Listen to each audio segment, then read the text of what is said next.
BRS గా మారిన TRS కు తమ పార్టీ గురించి మాట్లాడే అర్హత లేదని కూకట్పల్లి వైఎస్ఆర్టీపీ ఇన్ఛార్జ్ శివపావని తెలిపారు. ఇక టీఆర్ఎస్ చేపట్టిన అభివృద్ధి పనులేవి పూర్తి కాలేదని ఏ ముఖం పెట్టుకుని ప్రజలు ఓట్లు అడుగుతారని ప్రశ్నించారు. కేవలం ఎన్నికలప్పుడు టీఆర్ఎస్ మంత్రులకు ఎమ్మెల్యేలకు ప్రజలు గుర్తొస్తారని, మిగతా సమయంలో ప్రజల సమస్యలు పట్టించుకోరని అన్నారు. ప్రజా సమస్యలు తెలుసుకుంటున్న షర్మిలను అడ్డుకునే ప్రయత్నం చేస్తున్న టీఆర్ఎస్ పార్టీ నాయకులకు వచ్చే ఎన్నికల్లో ప్రజలు తప్పకుండా గుణపాఠం చెబుతారని అన్నారు.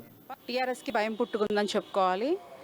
అయితే ఒకటే అండి, ఇది మన తెలంగాణ ఊరికే రాలేదు, ఇది ఉద్యమాల గడ్డ. ఎందుకంటే ఎంతో ఉద్యమం చేస్తే కానీ మన తెలంగాణ, మన ప్రభుత్వం ఈ రోజుకి సాధించుకున్న తెలంగాణ ఏమవుతుంది?